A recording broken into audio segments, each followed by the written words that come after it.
Assalamualaikum warahmatullahi taala wabarakatuh.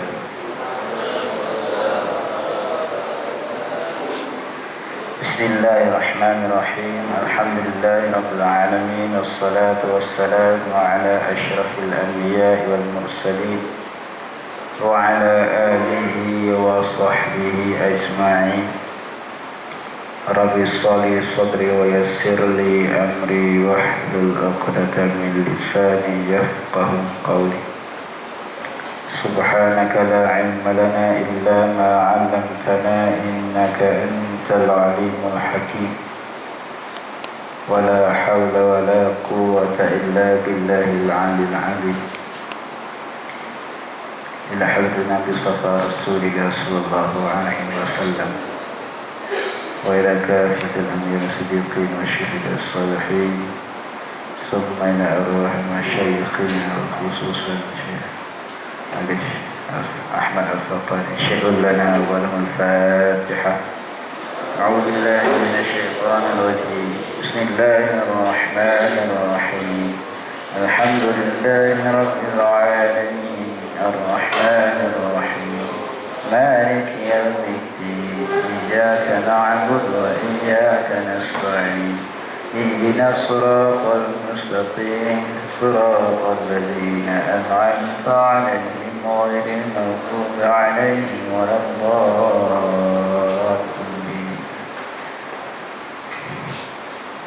Alhamdulillah, syukur kepada Allah Subhanahu wa taala dapat kita bersama-sama pada pagi ini untuk menyambungkan majlis ini.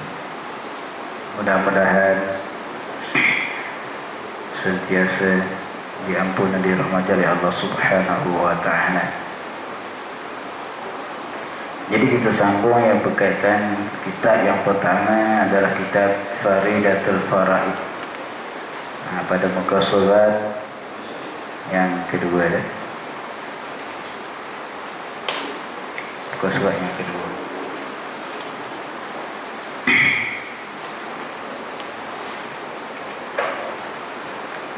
قال المؤلف رحمه الله تعالى بسم الله الرحمن الرحيم الحمد لله الذي أطلع في سماوات قلوب المؤمنين شموس المعرفة مشرفة بأنوار التوحيد واليقين والصلاة والسلام على ترجمان الألوهية ودليل وحدانيته سيدنا محمد المبعوث بباهر المعجزات لتأييد رسالته وتصديق هدايته وعلى آله الذين بلغوا الدرجات العلى بعلو مقداره وأصحابه الذين بزغوا نجوم الهدى بنص أخباره. Baik. Kata musannif, Bismillahirrahmanirrahim. Terjemahan dia dengan nama Allah yang amat pemurah lagi amat mengasihani pada orang yang beriman di akhirat nanti.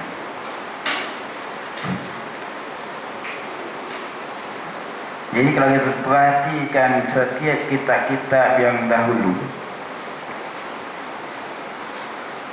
semuanya kalau dimulakan karangan ya, pastikan dia akan mulakan bismillah dahulu. Sebab apa? Sebab kitab Allah Subhanahu wa taala yang diturunkan kepada para nabi dan rasul adalah semuanya 140 itu adalah dimulakan dengan bismillahirrahmanirrahim. Sebab itulah musannaf dia ikut kepada kalau yang kitab yang jamu yang kita tengok pada sekarang ini adalah Al-Quran, Kita buka mula-mula adalah dengan bismillah. Itu yang pertama. Yang kedua, kerana beramal dengan hadis Nabi SAW. Karena Nabi bersabda dalam satu hadis, setiap urusan kullu amrin dhi badin la yubda'u bi bismillah fahuwa aqta. Setiap urusan perkara yang tak dicela oleh syarak, yang diamati, yang diambil berat, kalau urusan ataupun pekerjaan itu tak dimulakan dengan bismillah, maka urusan itu tidak ada keberkatan ataupun kurang keberkatan. Baik, sebab itu musannif dia nak ambilkan supaya karangan dia menjadikan berkat mana ziyadatul khair. Kita kena ingat, berkat ini adalah makna dia ziyadatul khair, mana bertambah kebaikan. Bukan kita nampak seseorang itu kaya raya, sihat walafiat, tak, berkatnya dia. Tak. Berkat ini maknanya setiap nikmat yang Tuhan bagikan kepada kita dapat mengabdikan diri kepada Allah Subhanahu wa taala, maka dinamakan berkat. Contohnya, kita ada kesihatan, kita sehat walafiat, kita gunakan kesihatan kita untuk mengabdikan diri kepada Allah, maka berkatlah sehat kita. Umur kita yang kita gunakan untuk mengabdikan diri kepada Allah, beribadat kepada Allah, taat kepada Allah, maka umur kita berkat. Harta kita, kita gunakan harta kita kepada di jalan Allah Subhanahu wa taala, kita tidak gunakan sewenang-wenangnya untuk melakukan perkara yang melalaikan, perkara maksiat, maka namakan harta itu adalah harta berkat. Anak kita, isteri kita dan seterusnya, kalau boleh membantukan untuk kita mengabdikan diri kepada Allah Subhanahu wa taala, maka anak itu anak berkat. Sama dah. Jangan kita tengok, berkatnya lah yang pelanggan Cina berkat. Kafir berkat, tak ada keberkatan. Betul lah, kita kena faham, berkat ini adalah menambah kebaikan. Apa sahaja bentuk nikmat, bila bertambah kita nampak, kita perniagaan kita semakin maju. Adakah perniagaan itu boleh membuat kepada mengabdikan diri kepada Allah, taat kepada Allah? Kalau semakin kita maju, semakin kita meningkat perniagaan kita, kekayaan kita, tapi semakin kita jauh daripada Allah Subhanahu wa taala, maka tidak ada makan berkat. Itu nama istidraj. Kalau istidraj ini bahaya. Seperti mana Fir'aun, Tuhan bagikan kuasa, seumur hidup dia hanya dia sakit 2 kali sahaja. Sampai tahap kita tidak ada perasaan, tidak ada siapa boleh melawankan dia, menandingkan dia. Itu dia menganggapkan dia sebagai Tuhan. Itulah perlu kita kena jaga. Baik. Jadi misalnya dia nak dapatkan keberkatan daripada Allah Subhanahu wa taala, dimulakan dengan Bismillahirrahmanirrahim. Itulah hikmahnya. Yang itu adalah kita makan. Kalau kita makan kenyang, berkat ke tidak? Tengok. Kalau kita makan kenyang, boleh membawakan kita rajin beribadat, berkatlah makanan kita. Kalau lepas makan tidur je sembahyang pun tidak, nak datang berjemaah pun rasa berat, itu makna tanda makanan kita tak ada keberkatan. Ataupun kita disebabkan kita makan tu, lupa baca bismillah. Dapat makanan sedap, lupa. Kan kita buka puasa, tak sempat nak awazan Allahu Akbar, terus bismillah belum baca lagi. Itu mana tak berkat. Sebab apa? Sembahyang maghrib jamak dengan isyak. Duk berlayan makanan. Baik. Itu tandanya. Sebab itulah tengok, kita ni dah 200 tahun tapi masih lagi dibaca, dibelajar. Sebab apa? Ini nanti tandanya keberkatan.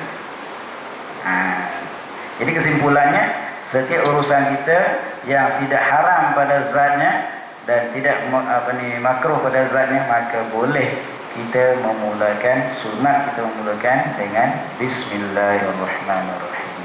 Baik. Jadi kita paham juga terjemah dia dengan nama Allah. Allah adalah nama bagi zat yang wajib ada. Allah nama bagi zat yang wajib ada. Berarti nama Allah ini tidak layak kepada zat yang baru. Tak layak, tak mustahak. Tidak patut nama Allah ini letak di zat yang baru. Tak kira lah zat yang baru selain daripada Allah. Alam, pokok, batu, kayu, manusia dan sebagainya, semua tak boleh. Sebab itulah kalimah Allah ini khas pada lafaz dan khas pada makna. Apa maksud? Tertentu pada lafaz dia dan tertentu pada maknanya. Apa kata tertentu pada lafaz? Maknanya kita tak boleh meletakkan nama Allah ini pada makhluk. Kita nak letak anak kita nama Allah, tak boleh. Ada nama-nama yang lain pun dah ada dah. Biar aku nampak pelik sikit. Ya, biar dapat masuk apa? Sehu sikit kan? Letaklah nama anak aku ni Allah, maka hukum dia haram. Seperti mana berlaku di zaman Bani Israel, dia, seorang perempuan dia meletakkan nama anak dia nama Allah. Tiba-tiba datangnya peti membakarkan anak itu. Nak kita tak layak. Itu maknanya khas, tertentu hanya pada zat Allah sahaja. Tak boleh tukar dan tak boleh meletakkan pada tempat yang lain dan di suatu benda. Itu maknanya khas atau tertentu pada lafaz. Apa kata tertentu pada makna? Maknanya Allah ini nama bagi Tuhan yang disembah dengan sebenar-benarnya. Ismun atau ma'budun bihaq. Nama bagi Allah, nama bagi Tuhan yang disembahkan dengan sebenar-benarnya. Tak boleh kita meletakkan pada Tuhan yang disembah dengan palsu. Tak boleh. Haram. Kita meletakkan, contohnya kita membenarkan seseorang itu mengambilkan nama Allah letak di berhala dia. Kita membenarkan nama Allah ini letak di Tuhan dia, macam orang Kristian, Buddha dan seterusnya. Tak boleh. Sebab apa? Allah khas pada makna. Berarti hanya nama Allah ini adalah pada Tuhan yang disembah dengan sebab. Siapa dia? Allah. Itu kena faham.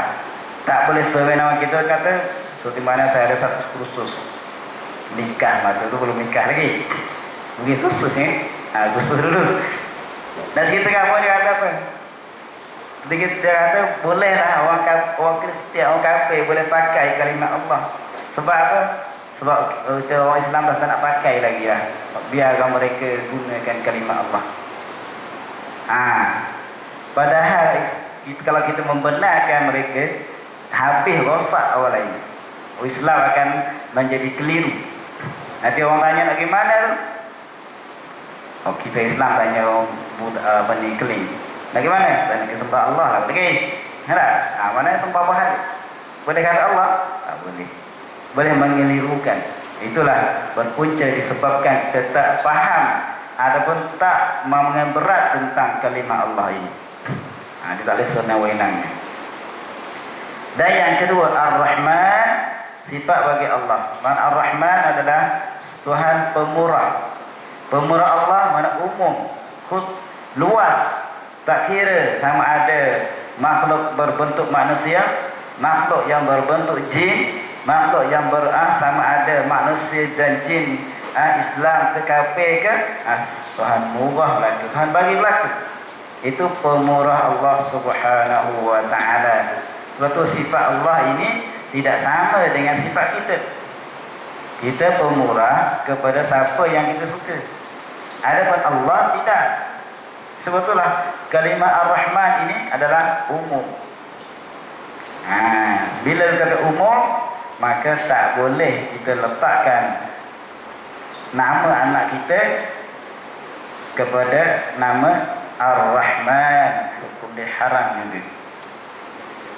Yang nama Abdul Rahman boleh, itu sandaran, mana hamba bagi Tuhan yang bernama Rahman. Adapun kita letakkan semata-mata nama Ar-Rahman sahaja, maka haram hukumnya. Sebab tak layak seorang makhluk yang bersifat dengan pemurah seperti mana Allah Subhanahu wa taala. Tak boleh. Sebab umum. Sebab itulah nak cerita kata kita bahawa kalau dunia ini ada harga di sisi Allah Subhanahu wa taala, maka Tuhan tidak akan beri setegak air kepada orang kafir. Sebab menunjukkan bahawa pemurah Allah. Tak ada mak, tak ada harga di sisi Allah Subhanahu wa taala.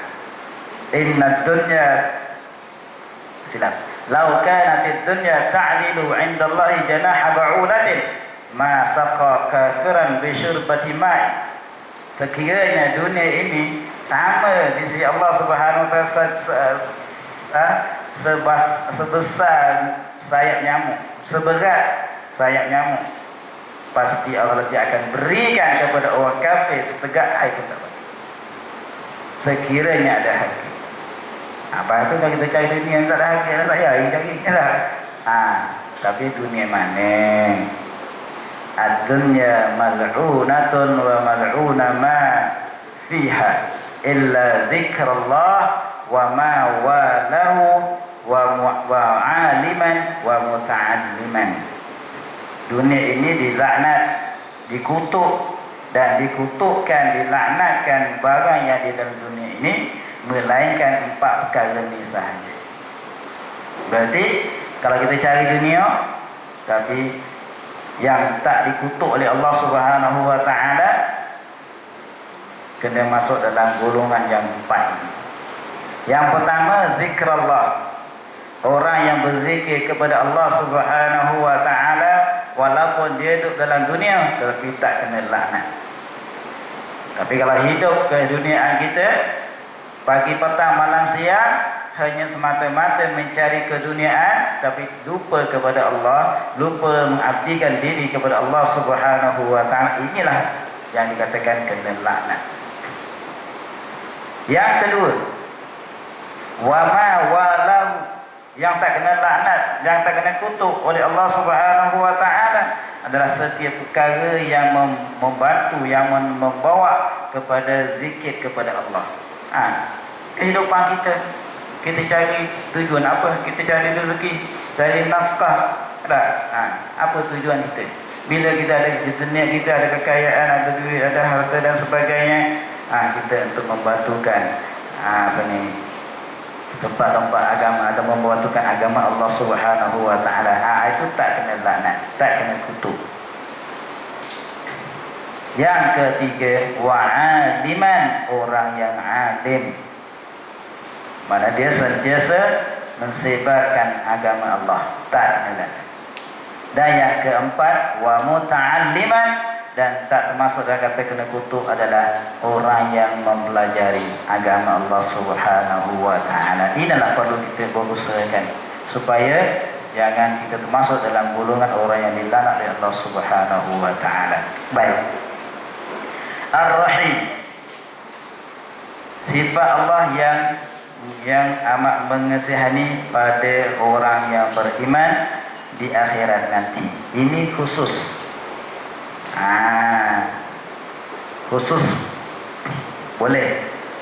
Boleh kita meletakkan nama anak kita Ar-Rahim sahaja. Tak perlu kepada Abdul Rahim. Kalau kita meletakkan Abdul Rahim lagi bagus.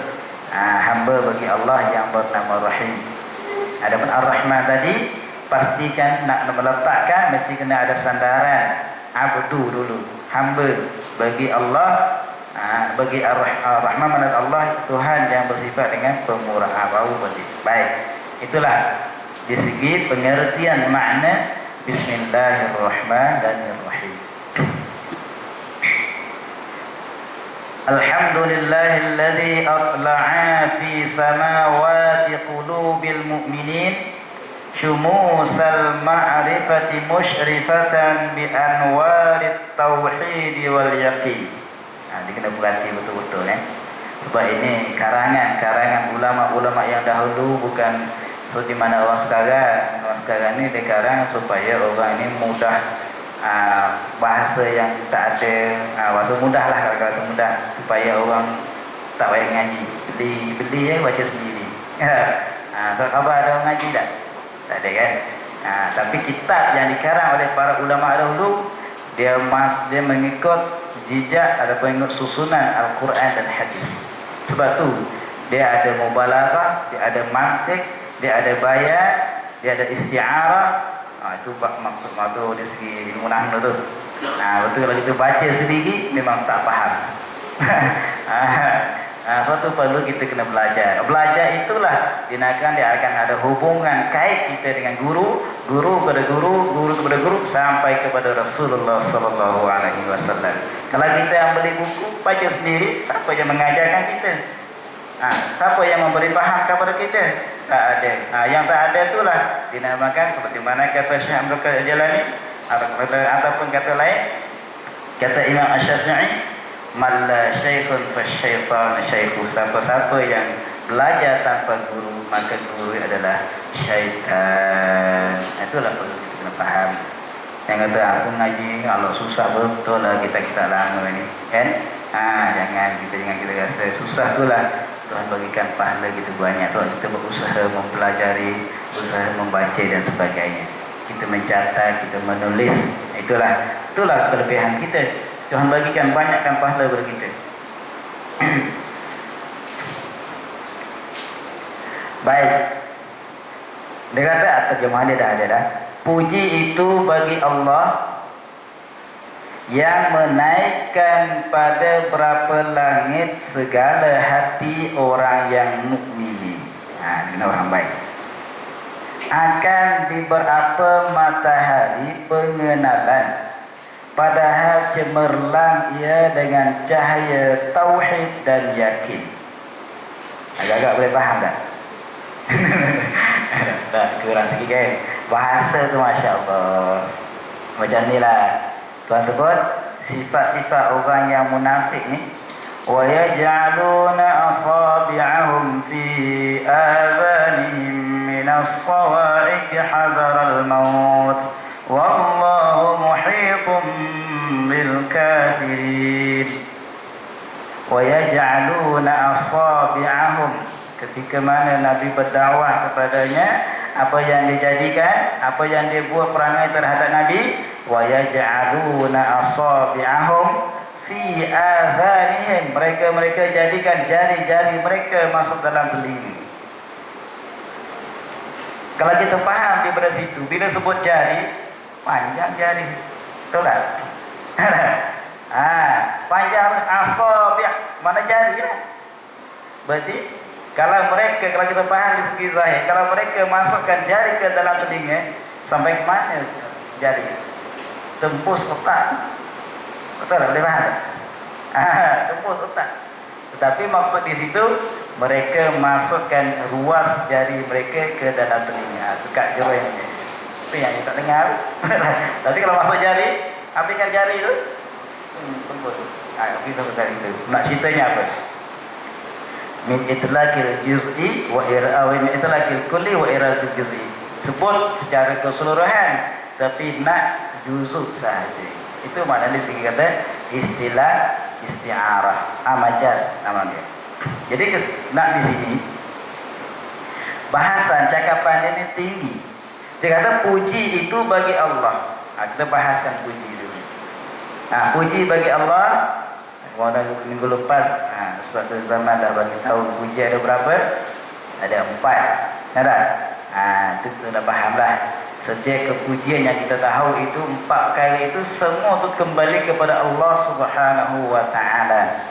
Jangan sama sekali kita meletakkan sifat yang dipuji oleh manusia, sama tak kira dari mana sekalipun, jangan meletakkan pada diri kita. Kalau tidak, rosak. Betul lah. Kita nak memujikan kepada seseorang, tengok hal itu. Kemungkinan ada seseorang ini bila kita dengan sebab kita puji itu berdiri rosak. Mula rajin nak sembahyang, mula rajin ngaji. Bila puji je tak jadi. Berhenti. Ada juga. Kan? Dia kata apa? Allah, saya kena puji je. Padahal kita nak memujikan dia supaya tak bagi semangatkan lagi, menambahkan lagi dia rajin. Rupanya tak jadi. Baik dengan puji. Ada juga yang jadi puji lagi bertambah rosak. Ada juga. Semakin angkuh, semakin tunjuk ego. Ada juga. Maka tak boleh. Tengok keadaannya. Kalau jenis puji yang tak makan puji itu tak.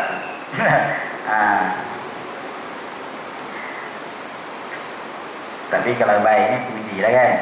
Kalau isteri 3 masak sedap, rajin, olah rajinnya. Ada Pak isteri macam ni susah betul lah. Dia puji dia, bagi dia semangat kan isteri. Boleh juga. Tapi jangan melampau-lampau tak boleh. Kena injil pun jangan injil sampai kepala kita. Baik, jadi puji itu semua tu milik bagi Allah. Tak layak kepada seseorang meletakkan sifat kepujian itu kepada diri sendiri. Kenapa tak boleh? Sebab kita ni adalah asal daripada mana? Khuliqa min ma'in mahin, dijadikan daripada air yang hina. Bagi kita hina bukan najis, hina saja. Berarti kita tak layak nak meletakkan sifat itu kepada kita. Tapi kita kena berusaha untuk mendapatkan. Boleh juga. Nak bila orang puji jangan terima, tapi kena usaha dapat. Sifat kepujian kita kena berusaha. Sifat yang cela kena jauhkan. Tapi kita nak menganggapkan bahawa kita ni ada sifat kesempurnaan, tak ada langsung. Nak menganggapkan bahawa kita ni ada dimuliakan, jangan sama sekali. Kalau kita anggap, berarti kita masih lagi tidak sebenar-benar hamba kepada Allah Subhanahu wa Ta'ala. Kan kita dah lepas, kita dah beritahu sifat hamba di antara ni kena ada sifat kehinaan diri kepada Allah Subhanahu wa Ta'ala. Tak, itu dah maksudnya. Jadi Allah yang menaikkan pada berapa langit segala hati orang-orang yang beriman. Boleh faham kan? Jadi tak boleh tulis apa yang saya cakap tu, tulis sebab untuk mudah fahamkan. Si puji-puji bagi Allah yang menaikkan pada berapa langit yang diserupakan dengan segala hati-hati orang yang beriman.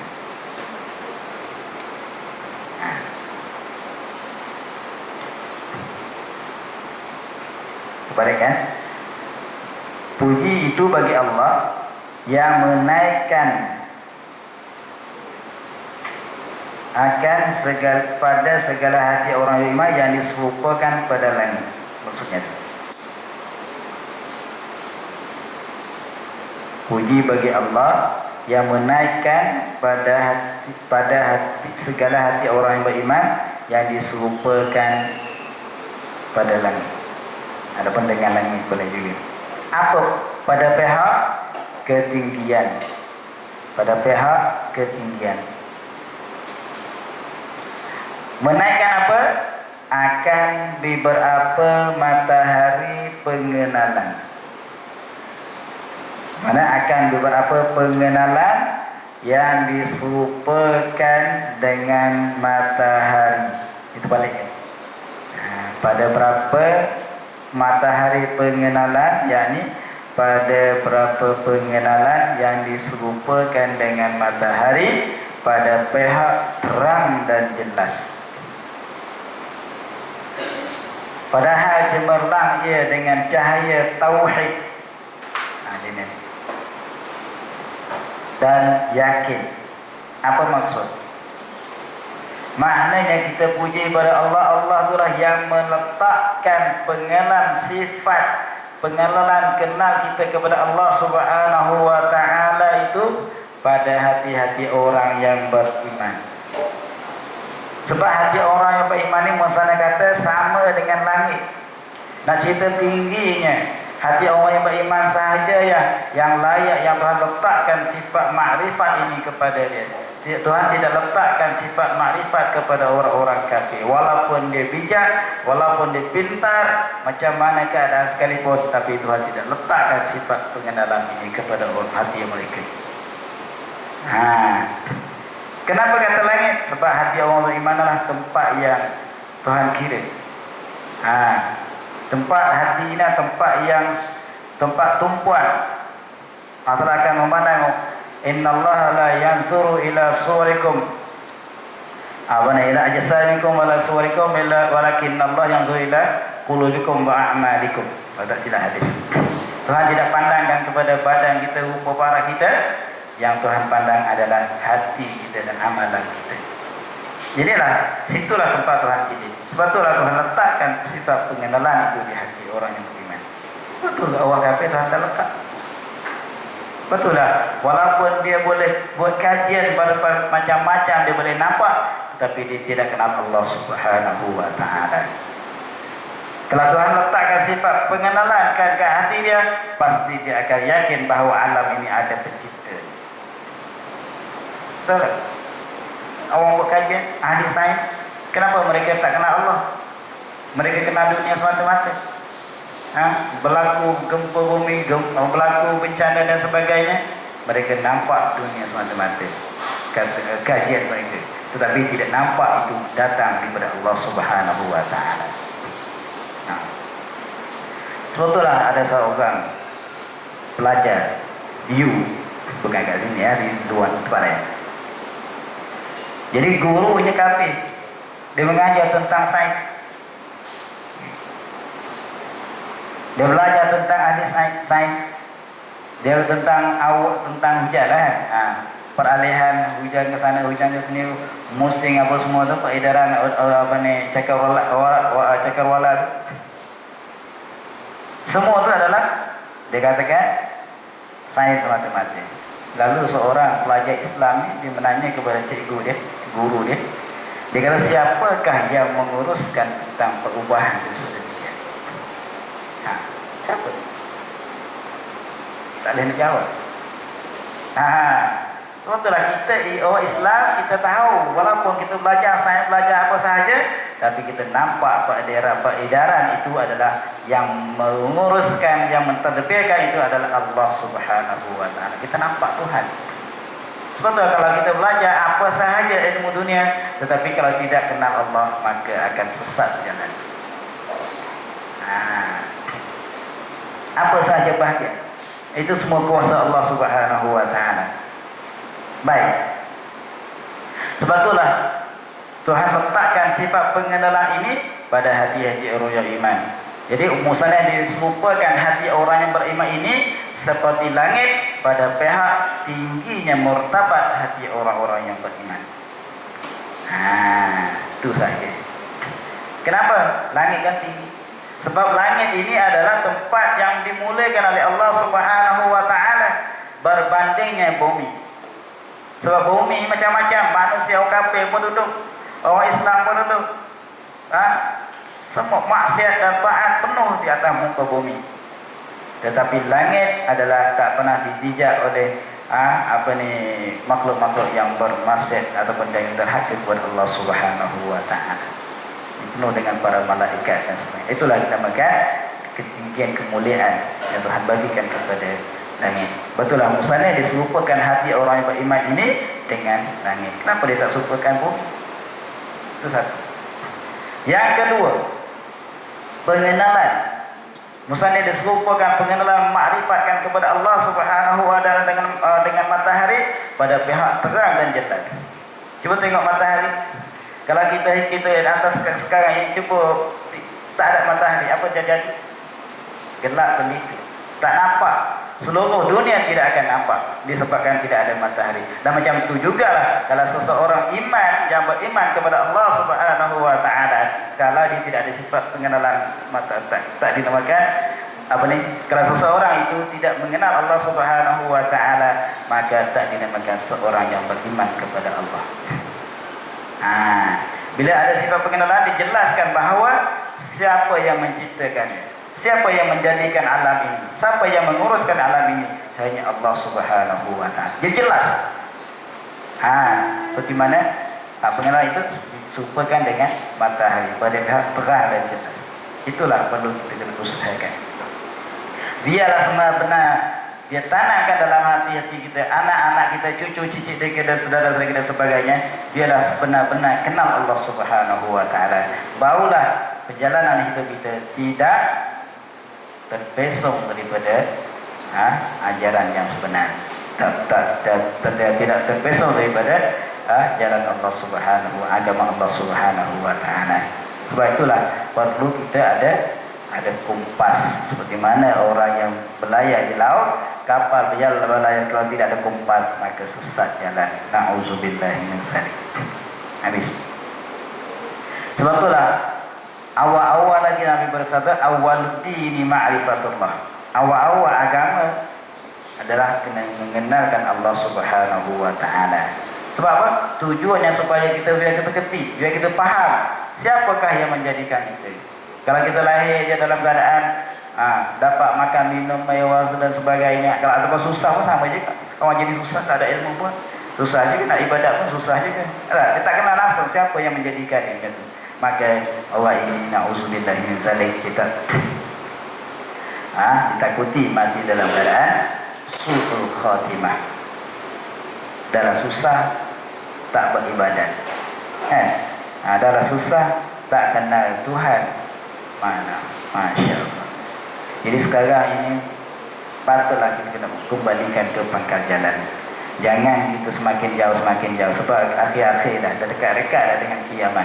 Berlaku berbagai-bagai tanda macam-macam. Yang kecil-kecil dah lama dah yang tunggu hak besar je. Tengok bapak dia datang, anak-anak dah ada dah, bapak yang belum keluar lagi. Kalau bapak dah keluar, maka masa itu kita tidak akan diterima oleh Allah Subhanahu wa taala taubat. Na'udzubillah. Jadi sebelum timbulnya bapak dia, kita kena taubat, kita kembalikan. Dia kita kenal sebelum datangnya. Kalau tak datang apa jadi? Tak datang pun datang juga, malah kelewat nanti. Itu memang tak ada alamat. Datang dengan cara tiba-tiba. Kalau datang bagi salam dulu, bagi amaran dulu. Hari sekian-sekian saya datang ya. Kalau tu senang ya dah. Ni datang dengan cara tiba-tiba je ambil. Tu kena jagalah. Baik. Jadi Tuhan letakkan sifat pengenalan ini di hati orang yang beriman. Dengan sebab ada sifat pengenalan itu, dapat timbullah dengan cahaya tauhid dan yakin. Nak dapat tauhid dan yakin ini memang amat susah.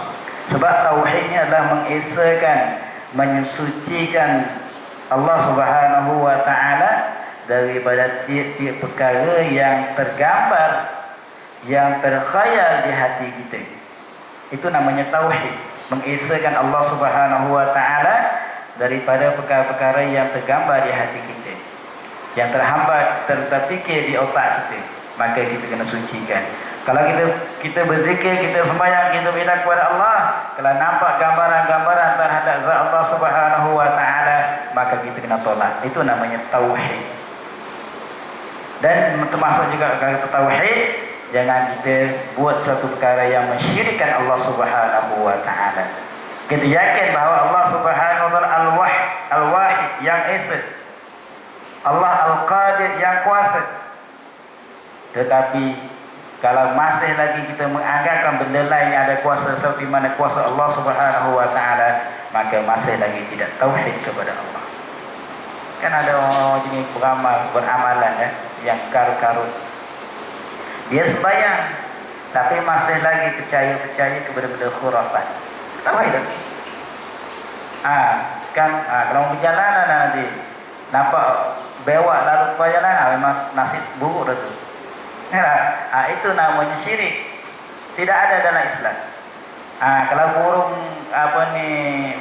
burung hantu.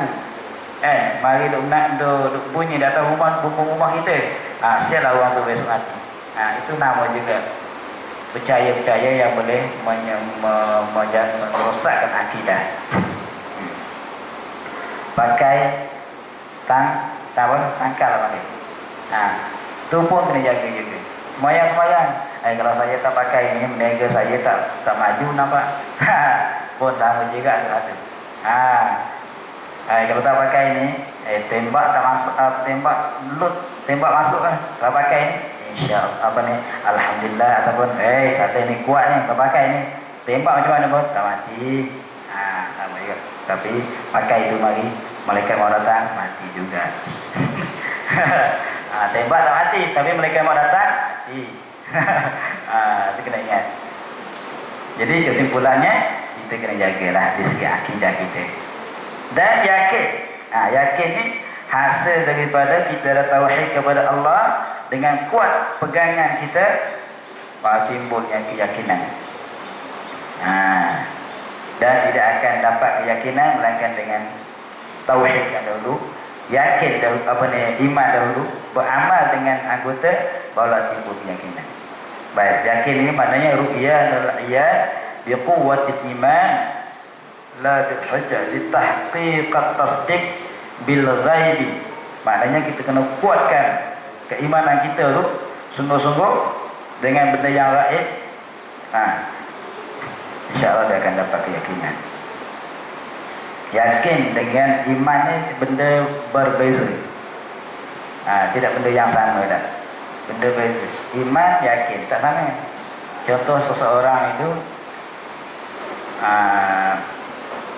penembak tepat. Kita yakin, kita iman tak? Percaya tak? Percaya sebab dia ada sijil. Dia ada anugerah dan sebagainya. Iman. Tapi yakin tak? Tak yakin. Tiba-tiba kita kata tak tahu yakin tak yakin, dia ambil buah apple sebiji dah tak tahu pada kita. Kita yakin tak suruh dia tembak? Yakin ke tidak agak-agak? Yakin ke tidak? Dia kan dia tembak tepat. Kita yakin tak? Pasti dia tak akan tembak kita, dia akan tembak buah apple. Yakin tak? Tak yakin. Sebab apa? Iman saja, percaya tapi tak yakin. Sebab apa? Takut tersilap kan? Tak kena apple, kena dahi kita. Habis kita. Betul lah, iman dan yakin tak sama. Betul lah, ramai orang yang beriman tapi tidak yakin. Orang yang tak sembahyang, orang yang tak tunaikan zakat, orang yang melakukan maksiat kepada Allah Subhanahu wa taala, kita tanya dia. Kalau mati esok tidak sempat bertaubat jadi apa? Masuk neraka. Dia yakin dia iman. Tapi yakin tak? Kalau dia yakin pasti dia sembahyang. Pasti dia tunaikan zakat. Pasti dia jagakan daripada maksiat. Itulah kata beza antara iman dan yakin. Atau kena faham. Baik. Wassalatu wassalamu ala turjumani uluhiyati wa dalili wahdaniyati Sayyidina Muhammadin mab'us bibahiril ma'jizat bita'yidi risalati wa tasdiqi hidayati. Yang kita tuliskan tadi. Dah bahasan panjang lebar pula. Wallahu a'lam. Kita akan sambung kitab yang kedua. Tak apa, sikit-sikit akan jadi bukit. Kena banyak-banyakkan.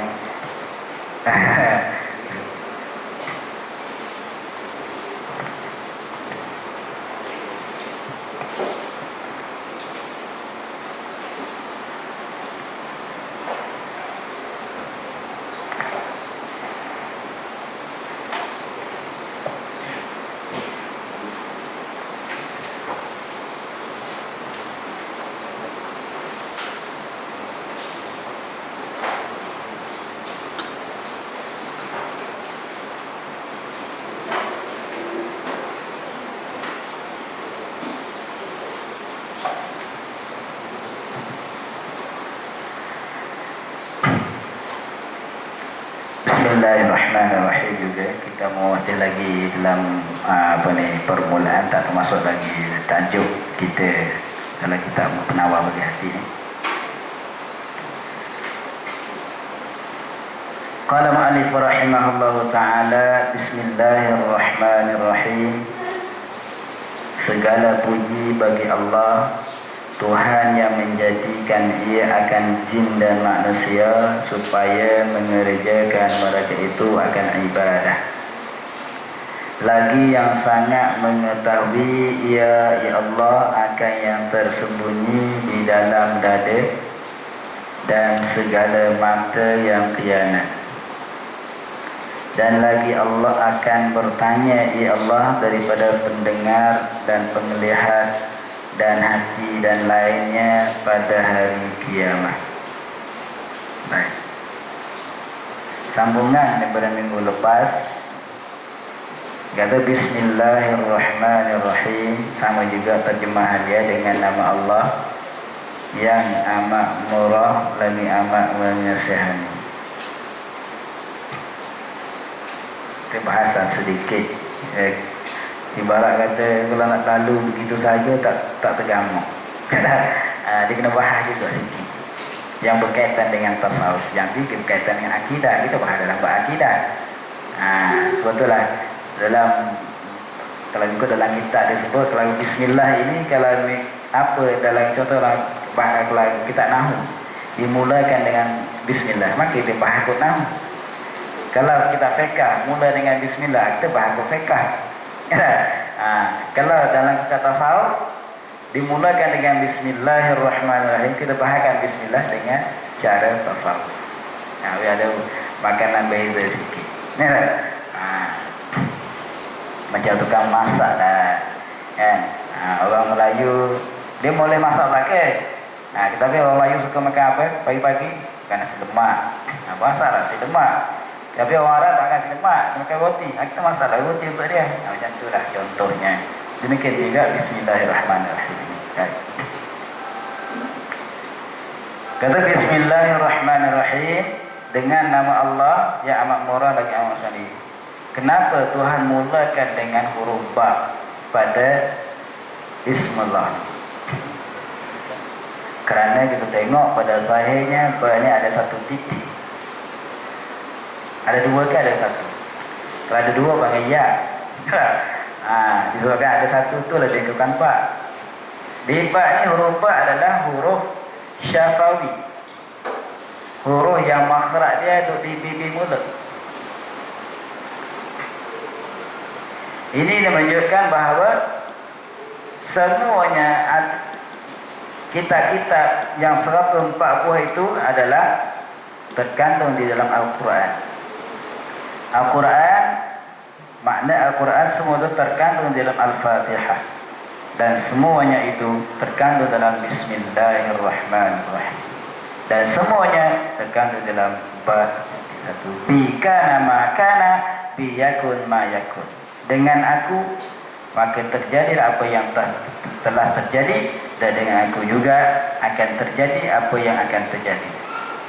Maknanya Allah Subhanahu dengan Allah sahajalah, dengan Allah dan yang Allah Subhanahu wa taala telah menjadikan apa yang telah ada itu di mana kita telah lihat, dan akan berlaku pada masa akan datang juga dengan Allah Subhanahu wa taala, bukan dengan makhluk yang lain, dengan Allah. Dan titik satu ini menunjukkan wahdaniyah Allah Subhanahu wa taala. Sebab itulah ba dikata musannaf menunjukkan di atas makna yang hakiki, makna pada maknanya adalah al-buka taibin, adalah ba adalah isyarat kepada tangisan orang-orang yang bertaubat kepada Allah Subhanahu wa taala. Sin adalah sahwul ghafilin, adalah lupa, lalai orang-orang yang lalai. Mim adalah maghfiratu lil muznibin, adalah mim adalah pengampunan Allah Subhanahu wa taala bagi orang yang berdosa. Apa hikmah Allah Subhanahu jadikan bismillah itu memulakan dengan ba dulu? Kerana yang pertama, ba tadi adalah huruf syafawi, dimulakan dengan bibi mulut. Tidak mulakan dengan tempat lain.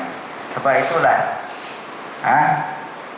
bila kita mula-mula kita bukakan mulut dengan ba, dengan bibi mulut itu menunjukkan bahawa kita ini telah berjanji dengan Allah Subhanahu wa taala semasa kita di alam arwah dahulu, Masa kita belum lahir ke dunia lagi, di alam arwah sebelum Tuhan jadikan Nabi Adam lagi. Semasa Tuhan jadikan semua makhluk dan semua roh, semua roh yang sejak Nabi Adam sampai ke hari akhirat, semua ada. Tetapi masa itu Tuhan belum jadi apa-apa. Tuhan menanyakan kepada semua roh-roh yang ada masa itu, lalu menjawab diketua oleh Nabi kita sallallahu alaihi wasallam dengan menjawab adalah bala dengan huruf ba juga. Seperti mana dalam surah tak ingat surah yang mana apa yang Tuhan kata, alastu bi rabbikum qalu bala, adakah aku ini tidak Tuhan kamu? Apa dijawab oleh rohnya yang diketua oleh Nabi kita? Menjawab qalu bala dengan huruf ba. Itu nak cerita kata, kita dah mengaku bahawa Allah Subhanahu wa taala Tuhan kita semasa kita di alam arwah, alam roh dahulu. Mengaku sebagai Tuhan, tidak Tuhan yang lain yang disembah dengan sebenar melainkan Allah. Kita mentauhidkan Allah Subhanahu wa taala semasa alam roh dahulu. Sebab itu bila kita lahirnya sunat kita memperingati semula kita lahir adalah disyaratkan untuk kita azan. Kita nak ingat tu, Allahu Akbar, Allahu Akbar, Allahu Maha Besar. Ingat bila. Walaupun dia tak faham, walaupun dia tak boleh jawab, tapi semai dahulu. Tanamkan dahulu. Besar sikit, umur 7 tahun, sembahyang, ajarkan. Umur 10, ajarkan lagi, rotan dia. Tapi yang tak menyektawan ni mendera lah, jangan ada rotan sampai patah tangan pula kan. Rotan yang mendidik lah. Umur 15 barulah diwajibkan. Ini mereka bahawa supaya kita ingat semula semasa kita berjanji dengan Allah Subhanahu wa taala. Jadi mula dengan apa? Dengan ba. Itulah. Itu hikmah di sebaliknya. Ada panjang lagi, tapi baik, tegak dulu. Nanti kita akan datang. Segala puji bagi Allah, Tuhan yang menjadikan ia akan jin dan manusia. Kita puji kepada Allah seperti mana saya sebut tadi juga. Puji itu terbagi dalam 4, semua itu milik Allah. Allah mana? Tuhan yang menjadi Allah akan jin dan manusia. Supaya apa? Supaya mengerjakan mereka itu akan ibadah. Seperti mana Allah Subhanahu berfirman dalam surah Az-Zariyat ayat 56. A'udzubillahi minasyaitonir rajim. Wa ma khalaqtul jinna wal insa illa liya'budun. Tidaklah aku jadikan jin dan manusia melainkan untuk memakrifatkan, mengenalkan akan aku dan mengabdikan diri kepada aku. Itu tujuan. Jadi nak ceritanya pada kita bahawa pada muqaddimah yang musannif mulakan pada kita dia ini nak beritahu kepada kita yang dia nak cerita ni tentang tasawuf, tentang kaitan dengan ibadat, berkaitan dengan hati. Itu awal-awal muqaddimah dia dah bagi isyarat supaya kita tahu apa yang dia nak cerita pada kita dalam kitab dia ni. Kalau tak rasa faham, nanti lepas ni boleh tanya sikit. Tapi boleh kena perhati dulu. Mudah-mudahan.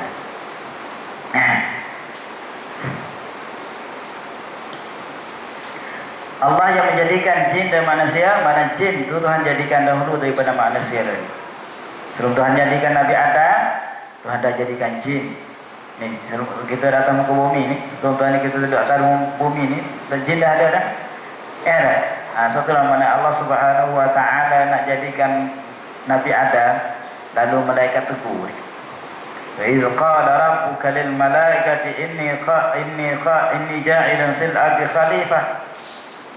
Allah berfirman kepada para malaikat, aku nak jadikan khalifah di atas muka bumi ini. Qalu ataj'alu fiha ma yufsidu fiha wa yasfiku dima. Adakah kamu nak jadikan mereka yang nak merosakkan atas muka bumi dan menumpahkan darah?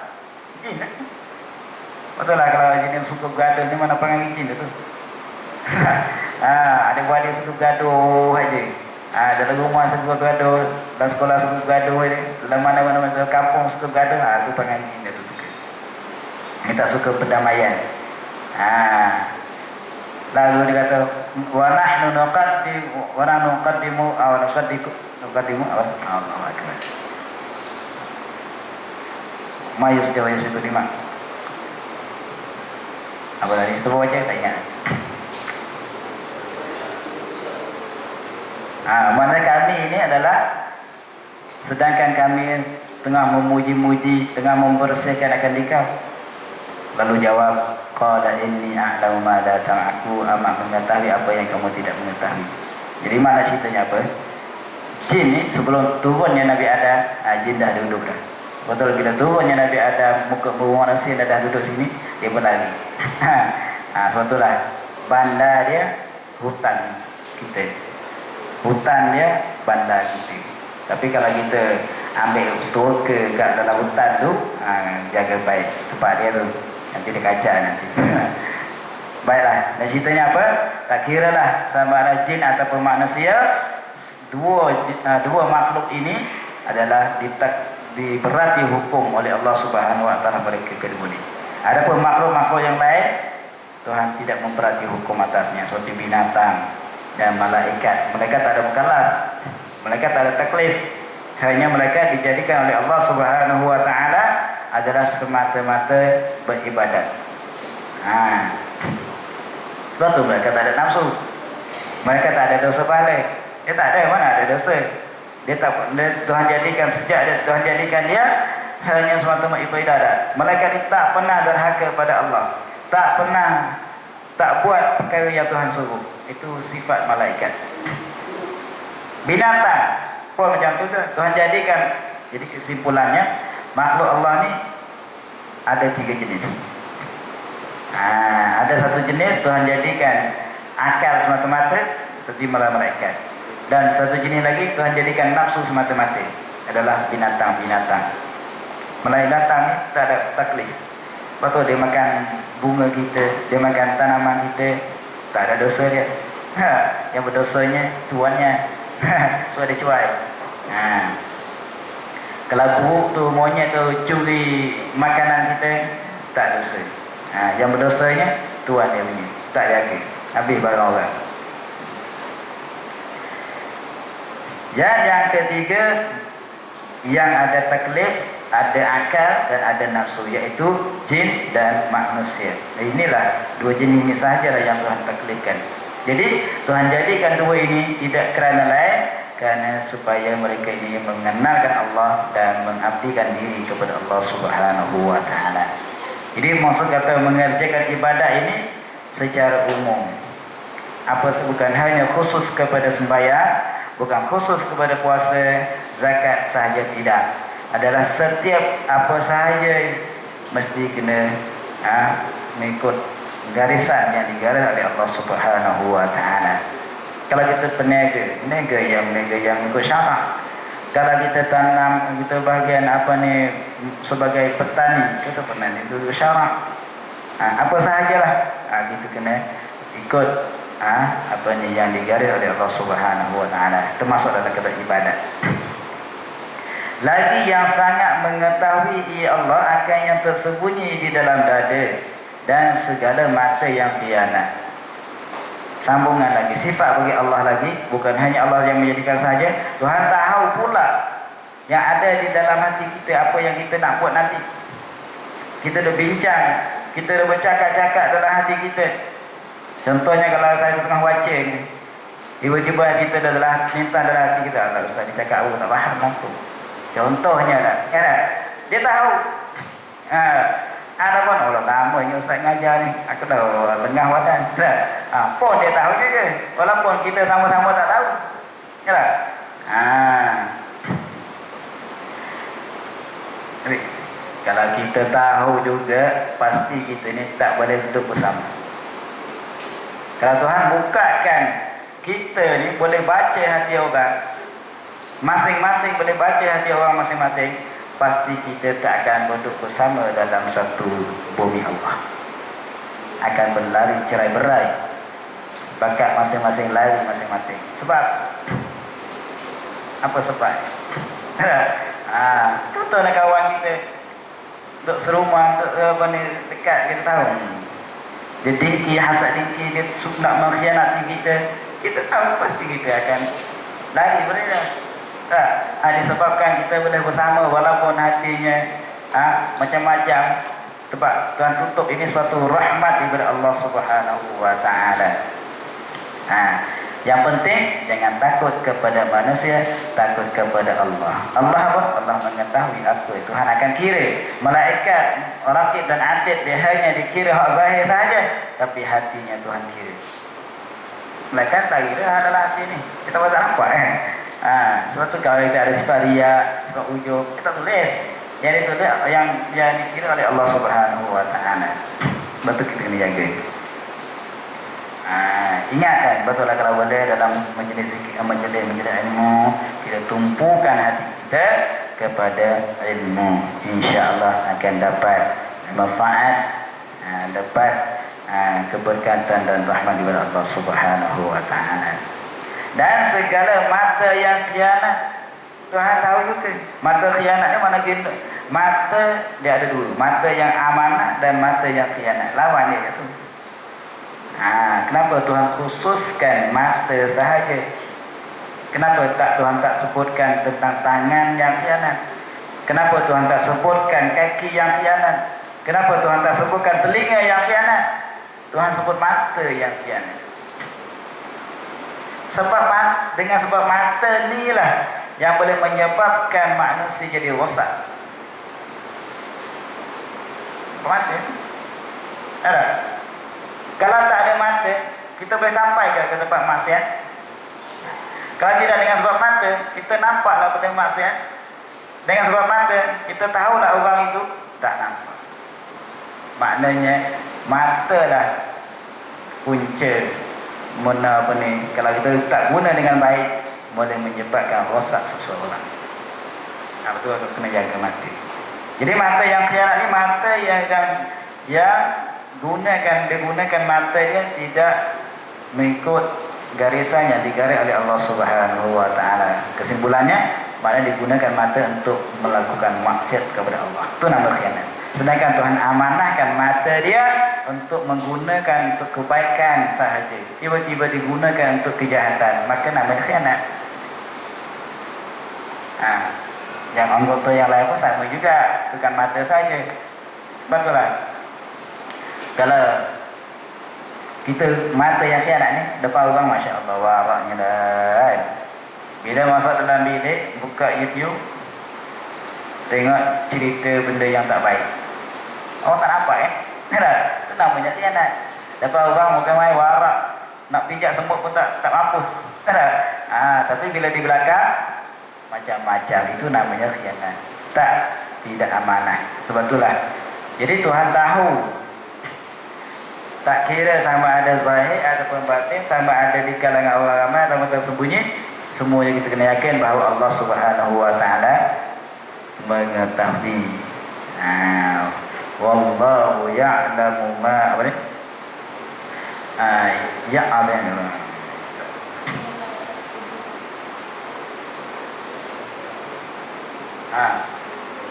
Allah ya'lamu ma kha'inatul a'yun wa ma tukhfi sudur. Tuhan mengetahui kan apa yang mata yang khianat dan apa yang ada di dalam hati kamu. Wallahu a'lamu bi dzati sudur, ayat yang lain. Dan lagi akan bertanya, ya Allah, daripada pendengar dan penglihatan dan hati dan lain-lainnya pada hari kiamat. Dan demikian itu juga Allah akan tanya pendengaran kita, penglihatan kita, hati kita. Inilah kalau hati tadi. Walaupun malaikat tak tulis, tetapi Tuhan akan tanya hati kita guna untuk apa. Dan lain-lain anggota yang lain, maka Tuhan akan tanya. Sebab apa? Semua ini adalah amanah daripada Allah Subhanahu wa taala. Tuhan bagi pinjam, beri pakai. amanahkan, Tuhan letakkan, tiba-tiba kalau kita guna tidak dengan guna yang baik, maka akan ditanya oleh Allah Subhanahu wa taala. Inna sam'a wal basara wal fu'ada kullu ulaika ka'annahu mas'ula. Setiap itu akan ditanya di akhirat nanti.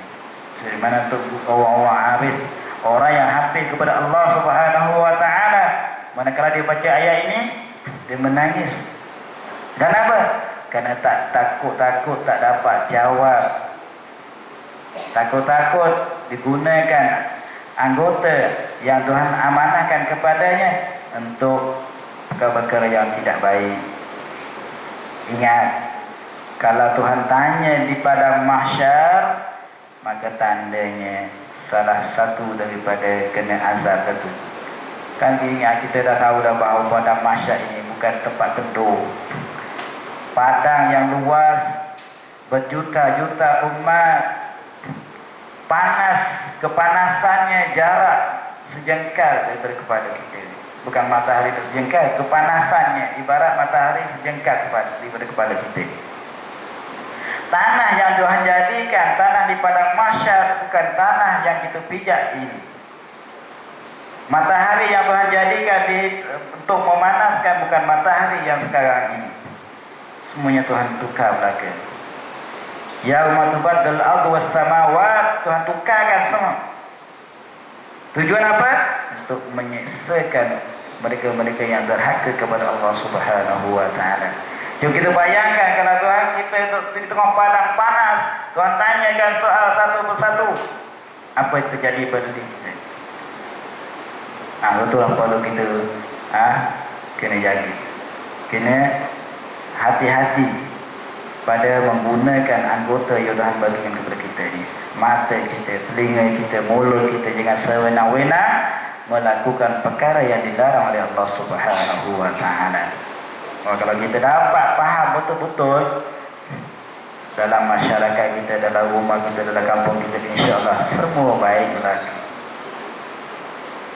Rumah tak payah kunci, kereta, rumah motor tak payah kunci, selamat walafiat. Nyala? Tak ada umpat-umpat, caci mencela, tak ada. Hasad dengki tak ada. Semua baik lagi. Akan menjadi satu umat, akan menjadi satu, walaupun satu sejiwa kata mudah. Merah. Tapi disebabkan kita dalam satu kampung kita suka bergaduh, dalam masyarakat kita suka bergaduh, buat hal macam-macam, merosak sampai sekarang orang tak kerti dah lagi teruk, jahat sungguh, jahat gila bagi. Merah. Tabung masjid pun hilang, barang-barang masjid pun dikepas. Ini adalah punca daripada tidak beriman, tak yakin tentang pembalasan Allah Subhanahu wa taala.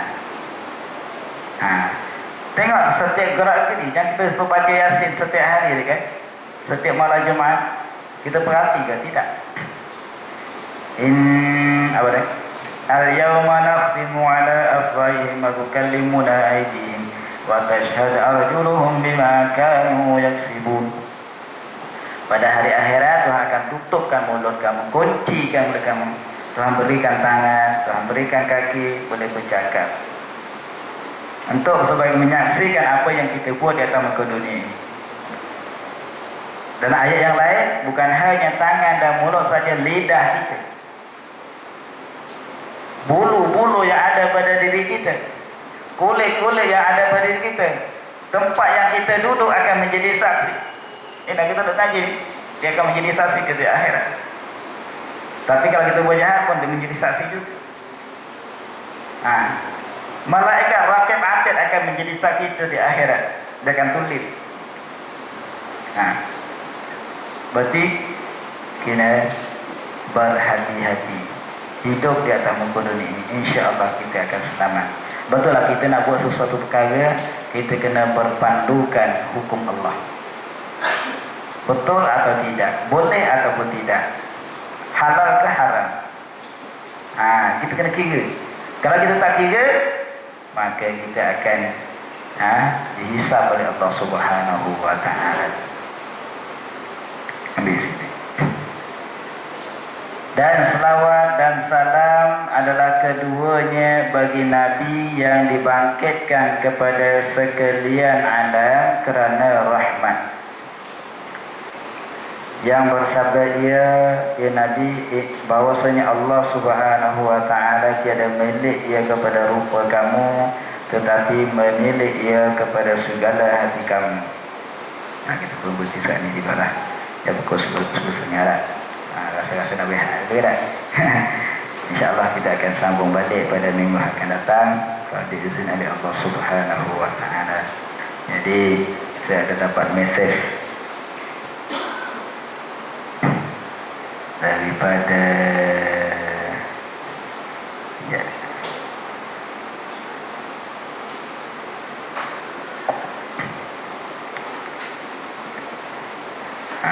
mesej tadi daripada Ustaz Zul Zaman. Dia kata tolong kirim salam kan kepada semua jemaah, kirim salam semua. Kenapa hari ini ada keuzuran tak dapat kuliah pada pagi ini.